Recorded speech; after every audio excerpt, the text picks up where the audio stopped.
Guys, maybe there's only one mistake which I have done recently, जिसके वजह से आज मैं ये हॉरर स्टोरी आप लोग को बता रहा हूँ. Like I don't think so मैं कभी अपनी पर्सनल लाइफ के बारे में आपसे बात किया हूँ, लेकिन आज करना पड़ रहा है because of this horror story. अभी कुछ 4-5 दिन पहले की बात है. मैं और मेरे टीम मेंबर्स लोनावला गए थे. सब लोग बहुत ज़्यादा रेस्टलेस थे, एकदम थक गए थे. ऑफिस में आके बैठे हुए थे. आज ही सुबह की बात है कि हम लोग बैठे हुए थे, हम लोग बातचीत कर रहे थे कि what's the next story about. And my team members were like, Aman bhai, I don't think so. Like, we have any horror stories now. We haven't done research enough कि हमको कोई horror stories मिले. They were like, Aman bhai, do you have any horror story? I was like, I don't have any horror story. Maybe I have something, but this is too personal. Maybe unbelievable. Or maybe too much concerning. Because मैं 10 दिन पहले, आज से 10 दिन पहले 5 जून के आसपास 2025 को मैं अपने फादर के होम टाउन गया था, रत्नागिरी खेड़. एंड वहाँ पे मेरे साथ कुछ तो हुआ था. एंड मे बी वैसी चीज़ मेरे साथ लाइफ में कभी हुई नहीं थी. मैं हमेशा खुद नरेट करता आया हूँ हॉरर स्टोरी, लेकिन मेरे साथ ऐसा सिर्फ महज 1-2 बार हुआ है और ये दूसरी बार था. और मैंने ये वाली कहानी अपने टीम मेंबर्स को सुनाई. एंड दे वर लाइक, हमने आज तक कभी ये सुना नहीं है. सब्सक्राइबर्स की जब हम बात सुनते तो हमको लगता है कि ये सच कह रहा है, झूठ बोल रहे हैं. लाइक स्टिल वहाँ पे एक पॉसिबिलिटी होती है of lie. But my team members बोला कि अमान भाई, if you are saying this, so we have no other option but to believe on it, because this doesn't seems a lie. They were also very concern कि क्या हमको ये वाली कहानी आगे बतानी चाहिए कि नहीं बतानी चाहिए. But here I am with my story. Guys, अब मैं आपको एक बात बताने वाला हूँ जो कि लिटरली माइंड ब्लोइंग है. मेरे दोस्त तरुण ने एक जीनियस प्रोग्राम बनाया है जिसके थ्रू आप अपनी लाइफ रियल में चेंज कर सकते हो. गाइस, ट्रेडिंग अभी कोई भी एक गैस गेम नहीं रही. ये एक प्रॉपर पैसा कमाने का तरीका बन चुका है. और कैसे सिर्फ 2000 से 40,000 बना सकते हो, चलो दिखाता हूँ. सॉफ्टवेयर ने ड्रॉप प्रिडिक्ट किया है तो मैं कॉन्फिडेंटली शॉर्ट कर रहा हूँ. सिर्फ 2000 से स्टार्ट कर रहा हूँ. मैं अभी यूरो यूएसडी ट्रेड कर रहा हूँ, लेकिन तुम कोई भी पेयर चूज कर सकते हो. यहाँ पे बूम, पहले ही बार में 3840 का प्रॉफिट. इस सॉफ्टवेयर के साथ सब कुछ इतना इजी हो गया है. यूरो यूएसडी अभी भी ड्रॉप दिखाता है. इस बार 7000 से एंटर कर रहा हूँ. देखते हैं. देखा, सिर्फ कुछ मिनट्स में 13,440 का profit. All thanks to this software. And guys, अभी आप देख सकते हो कि 28,518 में कैश आउट ऑलरेडी कर चुका हूं, वो भी सिर्फ कुछ ही ट्रेड्स के बाद. गाइस, तरुण फिलहाल अपना ये वाला सॉफ्टवेयर सबको फ्री में शेयर कर रहा है. सो गाइस, ये जो चांस है वो आप अपने हाथ से जाने मत दीजिए. आपको सिर्फ ये कुछ ही स्टेप्स फॉलो करने पड़ेंगे. गाइस, डिस्क्रिप्शन में दिए गए लिंक को पहले क्लिक करो एंड वहां से जाके तरुण के टेलीग्राम चैनल को ज्वाइन करो. ज्वाइन बटन पे टैप करो, तरुण को रेडी लिख के मैसेज कर दो एंड अभी आप फाइनली ये सॉफ्टवेयर ले सकते हो. सो गाइस, अभी आप ही देख लो, हंड्रेड्स ऑफ लोग ऑलरेडी अपनी जिंदगी बदल चुके हैं इस सॉफ्टवेयर की मदद से. गाइस, ट्रेडिंग अब बहुत ही ज्यादा इजी हो गई है. बस एआई प्रोग्राम के सारे इंस्ट्रक्शंस को फॉलो करो, लिंक पे क्लिक करो, तरुण को मैसेज करो और सॉफ्टवेयर. अब ये वीडियो शुरू करने से पहले ऐसे ही और horror, mysterious and historical videos देखने के लिए सब्सक्राइब कर दीजिए इस चैनल को. अब ये कहानी शुरू होती है. जैसे मैंने आप लोगों को बताया, ये बात कुछ आज से 10 दिन पहले की है. मैं अपने फादर के होम टाउन रत्नागिरी खेड़ में गया हुआ था and I was living in a resort. I was staying in a resort. Of course उस रिसोर्ट का नाम नहीं मैं लूँगा क्योंकि उसके साथ भी बहुत ऊपर नीचे हो गया था कुछ. मैंने इंस्टाग्राम पे एक स्टोरी डाली थी अबाउट दैट रिसोर्ट एंड लोगों ने रिकॉग्नाइज कर दिया था कि ये कौन सा रिसोर्ट है, इसलिए मैं यहाँ पे नाम नहीं दे रहा हूँ. लेकिन गाइज, मैं ना एक चीज़ क्लैरिफाई करना चाहता हूँ इस कहानी को शुरू करने से पहले कि ऐसी चीज़ें मेरे साथ नहीं होती है. आप लोगों को लगता होगा कि मैं हॉरर स्टोरी सुनाता हूँ तो ये सब चीज़ें तो बहुत नॉर्मल होगी. मेरे लिए बिल्कुल भी नॉर्मल नहीं है. I have other businesses also and यहाँ पे मैं अपना वक्त बहुत थोड़ा सा देता हूँ. लेकिन ये बार हुआ है और जो चीज़ हुई है वो सुनने लायक है. ये जो कहानी की शुरुआत है बहुत अजीबोगरीब मोड पे होती है कि मैंने ना जस्ट रिसोर्ट में चेक इन किया था एंड मेरा जो कमरा था वो मैंने 3 लोगों के लिए बुक किया था. जो मेरा वाला कमरा था स्पेसिफिक, हमने 2 रूम बुक किए थे. One for my mom and also for my sister and एक था for me, my father and also my driver. तो ये बात ऐसी थी कि मैं जस्ट चेक इन किया, मैं अपने कमरे में एकदम अकेला हूँ एंड मुझे एक एनजीओ से कॉल आया, मुंबई के एनजीओ से. एंड क्योंकि गाइज मैं ना डोनेट करने में बहुत ज़्यादा मानता हूँ, मैं डोनेट करता हूँ, मैं दान देता हूँ, कोई भी कभी भी किसी को ज़रूरत हो हमेशा वो मुझे कॉल करते मैसेज करते एनजीओ वाले, एंड मैं उनकी मदद करता हूँ। जब भी मेरे पास पैसे हो तब मैं उनकी मदद करता हूँ, कितना भी हो, छोटा हो ज़्यादा हो। एंड उनका मेरे को कॉल आया, दे वो लाइक कि अमान भाई दिल्ली में there is this one guy 22 years का है एंड उसका जस्ट एक्सीडेंट हुआ है, उसका जो पैर है वो पूरी तरीके से निकल चुका है, ब्लड लॉस बहुत ज़्यादा हो रहा है and doctor have said 2 lakh rupees and ज़्यादा टाइम नहीं है, 1-2 घंटे का टाइम है। एंड आई वाज लाइक मेरे पास अभी पैसे नहीं है इस टाइम पे, और जो मेरे बिजनेस का करंट अकाउंट है उसके अंदर भी लिमिट लगी हुई 24 आवर्स की, तो 24 आवर्स के बाद ही मैं कुछ कर पाऊँगा, अगले दिन दोपहर को मैं पेमेंट कर पाऊँगा। सो दे वो लाइक अमान भाई दैट्स इम्पॉसिबल, 1-2 घंटे में अगर हम लोग ने ये नहीं किया so that person will die. And बहुत अलग ही किस्म के धर्म संकट पे था मैं उस वक्त, क्योंकि कैसा होता है ना, अगर आप किसी की मदद नहीं कर सकते हो तो उनको झूठी उम्मीद ना दो। लेकिन यहाँ पे मुझसे गलती हुई, मैं बोले कि एक काम करो रुक जाओ, मैं थोड़ा ट्राई करता हूँ रात तक, बट स्टिल दे बोले कि अमन भाई 1-2 घंटा और and that guy will literally वो जिंदा नहीं रह पाएगा। I was like just give me few hours, मैं देखता हूँ इफ़ इट कैन हैपन और नॉट। फिर उसके बाद मैंने उनको मैसेज कर दिया कि नहीं हो पाएगा मुझसे, क्योंकि जो जो मेरे सोर्सेज थे उन्होंने कहा कि नहीं हो पाएगा। एंड एनजीओ से मेरे को मैसेज आया ओके स्टिल थैंक यू, उन्होंने ये मैसेज कर दिया मेरे को। गाइस अभी हुआ ऐसा कि ये मैसेज करने के बाद मुझे सोना था, क्योंकि मैं मुंबई से रत्नागिरी तक आ रहा था इतना ज़्यादा ट्रैवल करके, वो भी गाड़ी में मैं ट्रैवल कर रहा था। So I was literally very tired. मेरे मॉम डैड मेरी बहन और जो ड्राइवर था वो लोग निकल गए थे एक स्पेसिफिक जगह पे, मेरे फादर का जो होम टाउन है वहाँ पे जाने के लिए। एंड मुझे बहुत नींद आ रही थी और मैं सो गया वहाँ पे एक्चुअली। एंड गाइज ये ना एक मास्टर बेड टाइप का था, जहाँ पे एक डबल बेड था और एक सिंगल बेड था बाजू में, एंड मैं मास्टर बेड एंड मैं उस डबल बेड पे सोया हुआ था। जब मैं सोया ना उस वक्त कुछ पता नहीं शाम के कितने बज रहे थे, शायद 5, 5:30, 6 बज रहे होंगे। उस समय मुझे अचानक से ना जो अंतिम क्रिया होती है, किसी का भी अंतिम संस्कार होता है, उस समय ना कुछ मंत्र बोले जाते हैं और वो मुझे बहुत अच्छी तरीके से याद है कि क्या मंत्र होते हैं वो। एंड वो मंत्र मुझे सुनाई दे रहे थे, ऐसा लग रहा था कोई मेरे पास बगल में ही खड़े होकर वो सब कुछ बोल रहा है। जब अचानक से जब मेरी आंखें खुली और मैंने बाजू में देखा तो वो जो सिंगल बेड था ना, एक लाश पड़ी हुई थी उधर, 6-7 लोगों ने घेरा बना के खड़े हुए थे उसके। वो लाश एक लड़के की थी, उसने कफन पहना हुआ था, उस पे हार था, उसका जो हाथ था ना बस वो बाहर था उस लाश का। शायद से उसके माँ बाप थे आसपास जो इतना चीख रहे थे चिल्ला रहे थे। उसकी माँ को मैं देख सकता था, वो चीख रही थी चिल्ला रही थी अपने बेटे को याद करके। उसका जो बाप था वो अपना सर पीट रहा था, जो उसकी बहन थी वो गिड़गिड़ा रही थी, रो रही थी। ये सारी चीज़ें हो रही थी मेरे साथ। मैं अपने आप को अपनी आंखें मल रहा हूँ लेकिन स्टिल कुछ भी चेंज नहीं हो रहा था यहाँ पे। अपनी आंखें मले जा रहा हूँ फिर भी कुछ चेंज नहीं हो रहा। वो लोग वहीं पे अभी भी मेरे बगल के बेड पे वो लोग हैं और अंतिम क्रिया कर रहे हैं। फिर ऑल ऑफ अ सडन मेरी आंखें खुली एंड मुझे पता चला कि ये सब कुछ सिर्फ एक सपना था, लेकिन मैं पूरा पसीने पे लथपथ था एकदम। एंड गाइज अब जब मैं उठा उस समय कुछ घड़ी में 6:30 बज रहे थे शाम के, 6:30 बजे, पूरा पसीने पे लथपथ था मैं। एंड गाइज मुझे अभी मेरे जो मॉम डैड थे वो सब लोग अभी आ चुके थे वापस से रिसोर्ट में। एंड दे वर लाइक कि चल अभी जल्दी तुझे भी निकलना है, आना है अभी देखो हमारे साथ। मैं बोला ठीक है मैं नहा के आता हूँ। मैं नहाने के लिए गया एंड मैं शावर के नीचे बस खड़ा ही था कि उस समय ना मैं नीचे देख रहा था थोड़ा सा, मुझे ना कुछ स्मेल आ रही थी, लेकिन फिर भी ना मैं उसको रिकलेक्ट नहीं कर पा रहा था कि किस चीज़ की स्मेल है। थोड़ी ना ऐसा लग रहा था कि ये स्मेल मैंने कहीं तो, मुझे याद है ये स्मेल किस चीज़ की है, लेकिन फिर भी पता नहीं चला था किस चीज़ की स्मेल थी। And that was blood. खून की जो खुशबू होती है थोड़ी स्टील मेटेलिक टाइप की होती है, एंड उस चीज़ की खुशबू आ रही थी मेरे को, सुगंध आ रही थी उस चीज़ की। जब मैंने लादी की तरफ देखा, the water was red, it was like a blood water, red colour का पानी था।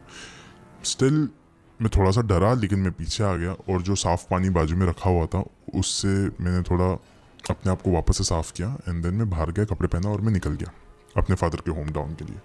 एंड उस समय मैं थोड़ा सा ठीक हो गया था, क्योंकि मैं अपने फादर का जो लाइक चाइल्डहुड हाउस था वहाँ पे मैं था, जो मेरे रिलेटिव्स थे उन लोग के साथ मैं घुल रहा था, मिल रहा था। So I was okay, I was very much fine. फिर उसके बाद जब मैं आधी रात को 2 बजे वापस आ रहा था रिसोर्ट में, at that time things started happening again. मैं रिसोर्ट में पहुंचा कुछ रात के 1:30-2 बजे। I can still feel the presence inside the car. I was feeling the presence when I reached the resort. At that time also I was feeling the presence कि there is someone around who's not alive, of course, and जो भी है it is really very dangerous. Guys, अब मैं खाना वगैरह खा के बैठा था अपने रिसोर्ट के रूम में, एंड उसी वक्त ना मेरे एक दोस्त का मेरे को कॉल आया, एंड मैं फिर होटल के कॉरिडोर में चले गया। रिसोर्ट का जो कॉरिडोर था मैं वहाँ पे चला गया, एंड वहाँ पे मैं बात करने लग गया। अब मैं जब चल रहा हूँ, मुझे एक चीज़ पता था कि उस रिसोर्ट में, उस पूरे फ्लोर में कोई भी नहीं है मेरे अलावा, कोई भी नहीं था। सिर्फ मेरा रूम और मेरे मम्मी और मेरी सिस्टर का रूम, मतलब 2 रूम्स बुक किए थे, सिर्फ मेरा और उनका रूम ही था वहाँ पे, और कोई भी नहीं था। और कॉरिडोर में तो मेरे अलावा कोई और भी नहीं था, कोई भी नहीं था। रिसेप्शन में भी कोई नहीं था। रात के 1-2 बज रहे, they were not active late night में। गाइस, सबसे पहले तो ना मेरे को वो रिसोर्ट का जो वाइब भी मेरे को शुरुआत से अच्छा नहीं लग रहा था। मैंने इंस्टाग्राम पे एक मेरी स्टोरी भी डाला था कि किस तरीके से इस होटल की लाइट्स बहुत ज़्यादा फ्लिकर कर रही है, जो कि होता है फ्रॉम टेक्निकल प्रॉब्लम, प्लस अगर कोई नेगेटिव एनर्जी बहुत ज़्यादा हो। And I don't think so it was a technical problem, but it was a negative energy जो आसपास घूम रही थी उस समय। एंड जब मैंने इंस्टाग्राम पे वो डाला था कि या ये ऐसा कुछ है, नेगेटिव है यहाँ पे और लाइट्स फ्लिकर कर रही है, सो पीपल वो ऑल्सो वेरी मच कंसर्न कि या वी हैव ऑल्सो हर्ड बहुत ज़्यादा कि यहाँ पे ऐसा होता है। जो वहाँ पे पर्टिकुलर रिसोर्ट है, इसका नाम नहीं लूँगा मैं फॉर ऑब्वियस रीजंस। अब ये उसी देर की बात है जब मैं अपने दोस्त से कॉल पे बात कर रहा था। दैट टाइम मेरा दोस्त मेरे को बार बार बोल रहा था कि अमान तो अकेला है ना। मैं बोला हाँ मैं अकेला हूँ। बोला लेकिन पीछे से ना कोई बार बार तेरा नाम पुकार रहा है, जाना जरा बात तो सुनो उसकी, कौन जो कोई भी है। मैं बोला भाई है ही नहीं कोई, मेरी मॉम मेरी सिस्टर सब सोए हुए हैं, यहाँ पे कोई और मेरे को जानता नहीं, मेरे फादर और जो ड्राइवर है वो भी सो गए अपने कमरे में, और कौन है। मैं बोला अरे भाई कम से कम 10-15 बार वो तेरा नाम ले रहा है पीछे से, चिल्ला चिल्ला के अमान अमान बुला रहा है, तू जा भी नहीं रहा। ये पहली चीज़ थी जो मेरे को सबसे ज़्यादा वियर्ड लगी। अब ये उसी दिन की बात है जब मैं सो के उठा था 6-6:30 बजे। उससे पहले, सोने से पहले, मैं अपनी गर्लफ्रेंड से बात कर रहा था कॉल पे। एट दैट टाइम ऑल्सो वो भी मुझे ये कह रही थी, मुझे ऐसा क्यों लग रहा है अमान कि कोई तो तेरे पास में है और लंबी लंबी सांसें ले रहा है, जो कि सिर्फ अंतिम टाइम पे होता है, जो अपनी आखिरी सांसें लेता है, ऐसी लंबी लंबी सांसें ले रहा है कोई तो मेरे सोने से पहले। And still it was really very difficult for me. And at that time मुझे एक चीज़ समझ में आ गया था कि यहाँ पे जो कोई भी है वो सिर्फ स्पेसिफिकली मुझसे कुछ तो चाहता है, या फिर मेरी वजह से है यहाँ पे आसपास, क्योंकि जो भी हो रहा है सब मेरे आसपास हो रहा है। लेकिन गाइज अब ना मैं बहुत ज़्यादा थक चुका था। अब तक मुझे ऐसा लग रहा था कि मैं सिर्फ हॉरर स्टोरी सुनाने वाला इंसान हूँ। मैं कभी ऐसा सोचा नहीं था कि ये सारी चीज़ें मेरे साथ हो रही होगी, लेकिन आज मैं हॉरर स्टोरी के बीच में बैठा हूँ। इसीलिए ना मुझे कुछ फील हो रहा था जो कि मैं एक्सप्लेन नहीं कर सकता हूँ आप लोगों को। जब मैं सोने गया, ये एक और एक किस्सा है मेरे पास। जब मैं सोने गया उस समय मेरे बाथरूम के बाजू में एक और एक पिलर था, एंड उस तरफ से मैं देख सकता था कि वहां से एक लड़का है, उसके पीछे वो पीछे से झांक के ना रो रहा है, और बस इतना कह रहा है कि तू मुझे बचा सकता था यार, तूने मुझे बचाया ही नहीं। बार बार बस मुझे ये कह रहा था, एंड अब मुझसे हैंडल नहीं हुआ। एंड मैंने इतनी रात को मैंने यश को कॉल किया। यश ये वही इंसान है, यश जो कि जिसने मुझे एनजीओ से कॉल किया था, मेरा बहुत अच्छा दोस्त है। एंड गाइज फिर मैंने यश को कॉल किया। मैं उसको पूछा भाई ठीक है मेरे पास है पैसे, मैं करता हूँ, मैंने कहीं से अरेंज करवाया है। तो फिर उसने बोला भाई नहीं हो सकता अभी। जब आपने कॉल किया उसके ही कुछ देर बाद, कुछ 6-6:30 बजे के आसपास उसकी डेथ हो गई। एंड गाइस ये 6-6:30 ये वही टाइम था जब सपने में मुझे वो अंतिम क्रिया मुझे दिखाई दे रही थी, एंड हर एक डॉट्स कनेक्ट हो रहे थे इस चीज़ के। एंड आई वाज लिटरली, मतलब this wasn't helping me at all. ये मुझे और ज़्यादा वर्स फील करा रहा था। फिर मैंने आखिर में फिर यश को पूछा कि डिटेल्स क्या है इस चीज़ के, ये लड़का कौन था। उसने बोला 22 साल का लड़का था, दिल्ली में रहता था, कार एक्सीडेंट की वजह से उसका एक पैर टूट गया, ब्लड लॉस की वजह से उसकी मौत हो गई। ये अपने माँ बाप का एक इकलौता लड़का था, माँ बाप काफ़ी गरीब थे, लड़का दिल्ली यूनिवर्सिटी में पढ़ाई कर रहा था। एंड जो सबसे ख़राब बात मुझे मन में क्या लगी, या फिर सबसे ज़्यादा एक ऐसी बात जिससे मुझे बहुत ज़्यादा गिल्टी महसूस होता है, डेट वॉज कि एनजीओ से कॉल गया था उनको कि एक इंसान है मुंबई में जो रहता है, उसने कहा है कि वो मदद कर सकता है। एंड यही बात उस पेशेंट को भी बताई गई थी कि मुंबई में एक इंसान बैठा है जो तेरी मदद करने के लिए तैयार है, शायद से वो तेरी मदद कर सकता है। और ये वाली बात उसको पता थी, लेकिन वो मदद कंप्लीट हो नहीं पाई, इस वजह से उसकी डेथ हो गई। मतलब गाइस कहीं ना कहीं उसके माँ बाप को भी यूली उम्मीद थी कि शायद से उनका जो बेटा है वो बच जाएगा, लेकिन वो चीज़ हो ना सका। गाइस मैं उस रिसोर्ट में कुछ 4 रात रुका था। ये पहले रात से ये सारी चीज़ें मेरे साथ हो रही थी, लेकिन हर रात को मुझे ना ऐसा महसूस हुआ कि मेरे पाँव के पास, मेरे पैरों के पास कोई एक लड़का आके हर रात को बैठता है, गिड़गिड़ाता है, रोता है, मुझे कोसता है और मुझे बस ये कहता है कि मेरे माँ बाप गरीब थे, मैं उनकी एक इकलौती आस था कि शायद से मैं उनको इस गरीबी से बाहर निकाल सकता था, लेकिन वो चीज़ हो ना सकी। यही चीज़ मुझे ना वो हर रात को मुझे वो महसूस होने लगा कि कोई तो पैर के पास बैठा है और वो चीज़ मेरे सामने आके रो रही है और गिड़गिड़ा रही है और मुझे आके कोस रही है। मेरा एक ना बहुत करीबी दोस्त है जो कि एक साइकोलॉजिस्ट है, मैंने उसको कॉल लगाया, मैं बोला कि देख भाई ये सारी चीज़ें हो रही है मेरे साथ। फिर गाइस मेरे दोस्त ने मुझे कहा कि अमान देख मैं सारी चीज़ें भी समझ गया हूँ, इसके ना बट ऑब्वियस तेरी कोई भी गलती नहीं है, लेकिन जो तेरे साथ हो रहा है दैट्स ऑफ कोर्स साइकोलॉजिकल एक नज़रिया है उस चीज़ का कि तूने इस चीज़ को बहुत ज़्यादा दिल पे ले लिया कि ऐसा पहली बार हुआ तेरे साथ कि तू किसी की मदद नहीं कर सका और मदद नहीं करने के बाद उस चीज़ का जो आउटकम है वो बुरा निकला, उस चीज़ की मौत हो गई, उस इंसान की मौत हो गई, यानी उसका तूने बैकग्राउंड भी सुन लिया कि उसकी बैकग्राउंड गरीबी से आती है, सो तुझे और ज़्यादा बुरा फील होने लग गया और इसलिए ये सारी चीज़ें ट्रिगर हो गई। तेरे सबकॉन्शियस माइंड में ये सारी चीज़ें चलती गई और तेरे कॉन्शियस माइंड ने ये सारी चीज़ें तुझे दिखा दी। उसने कहा कि पैरासाइकोलॉजी में इसको कोई टर्म तो नहीं दिया जा सकता, लेकिन ये पूरा का पूरा साइकोलॉजिस्ट ही कोई ना कोई हैंडल कर सकता है। एक साइकोलॉजिकल वे है इन चीज़ों का, कोई भी इसका कोई तंत्र विद्या से लेना देना नहीं है। लेकिन गाइज ये जो नज़रिया था ये एक साइकोलॉजिस्ट का नज़रिया था। एंड गाइज मैं खुद चल के किसी बाबा के पास नहीं जाना चाहता था उस वक्त, क्योंकि मैं ना ये जानना ही नहीं चाहता था कि क्या वो जिस चीज़ को मैं देख रहा हूँ वो एक असली आत्मा है उसी लड़के की जिसकी मैंने मदद नहीं करी। यहाँ पे गलती मेरी बट ऑब्वियस कुछ नहीं, आप लोग भी यही चीज़ कहोगे कि लाइक ऑफकोर्स हज़ारों लोग पड़े मदद करने की इन चीज़ों के लिए, एंड ऑफकोर्स वो दिल्ली में है, मैं रत्नागिरी में हूँ, कोई सोर्स नहीं है पेमेंट यहाँ से वहाँ पास करने का, वक्त इतना ज़्यादा कम है, सिर्फ 1-1.5-2 घंटा बचा है हमारे पास ये सब कुछ करने का, एंड वो 2 घंटे के बीच में ही उसकी मौत हो गई।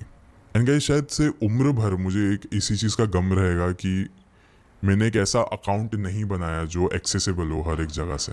गाइस आज इस वीडियो के अंत में ना मैं आपसे कुछ बातें करना चाहता हूँ अच्छी खासी। गाइस आपको कभी भी मौका मिले ना, छोटा अमाउंट हो या बड़ा अमाउंट हो, कभी भी कैसे भी किसी की मदद करने का सोचो।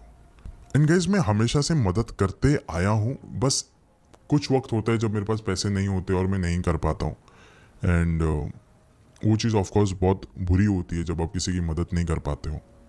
लेकिन यही चीज़ मैं आपको भी कह रहा हूँ, बड़ा हो या छोटा अमाउंट हमेशा किसी ना किसी को मदद करो। क्या पता आपका बड़ा हिस्सा हो या छोटा हिस्सा वो किसी अहम इंसान को बचा सकता है। वो हो सकता है कि आप उस इंसान को बिल्कुल भी जानते नहीं हो, बिल्कुल भी आप उसको जानते नहीं हो, लेकिन वो इंसान किसी के लिए उसकी ज़िंदगी से भी ज़्यादा इंपॉर्टेंट हो सकता है कि वो किसी का बेटा हो जो महज 1 साल का हो, किसी का बेटा हो जो 20-25 साल का हो, किसी की माँ हो, किसी का बाप हो, किसी का बहन किसी की बहन हो, बहुत सारी चीज़ें हो सकती है। मैं एट दी एंड ये भी आपको कहता हूँ कि आप पैसे कहीं से भी कमाओ, डोनेट करो। आप अच्छे तरीके से पैसा कमाओ या बुरी तरीके से पैसे कमाओ, आप उसको डोनेट कर सकते हो। मदद का एक ही सोर्स होता है और वो होता है पैसा, क्योंकि हर किसी को आज के टाइम पे पैसा चाहिए। हमदर्दी तो गाइस कोई भी जता देगा, आप स्टोरी पे कुछ भी डाल दो, रिप्लाई टू योर स्टोरी आ जाएगा, I feel sad for you. लेकिन गाइस पैसे आज के टाइम पे बहुत ज़्यादा इंपॉर्टेंट है, किसी भी तरीके से कमाओ लेकिन डोनेट करो, दैट्स वेरी इंपॉर्टेंट। आज मुझे लगता है कि इस वीडियो से एक बहुत अच्छी सीख आपने सीखी होगी शायद से, जो मैंने गलती करी है मैं तो आज के बाद कभी दोहराऊंगा नहीं बट ऑब्वियस, लेकिन हो सकता है कि आगे ऐसा हो सकता है कि मेरे से अगर कोई चीज़ ना हो तो वो हो सकता है कि किसी और से हो। मैं तो यही उम्मीद रखता हूँ कि इस दुनिया में अच्छे लोग हो, अगर मेरे पास पैसे नहीं हैं आज के टाइम पे तो कोई और हो इंसान जो कि उस चीज़ को फिलअप कर सकता है। यही बात कहूँगा at the end of the day कि मदद करो लोगों की, be nice to people. So guys my name is Aman Parkar and this is the end of the video. मिलता हूँ मैं आपको अपने नेक्स्ट वीडियो में। शुक्रिया। अगर आप अभी भी सोच रहे हो कि आपको ये तरुण का सॉफ्टवेयर लेना चाहिए तो गाइज इसका आंसर एकदम सिंपल है, बट ऑब्वियस आपको लेना चाहिए। पिन कमेंट और डिस्क्रिप्शन में मैंने इसका लिंक ऑलरेडी दे दिया है। सो गाइज अभी के अभी आपको तरुण का टेलीग्राम चैनल ज्वाइन कर लेना है और बाद में ये वाला सॉफ्टवेयर ले लेना है। बस अभी आपको जल्दी करना है इससे पहले कि ये ऑफर खत्म हो जाए।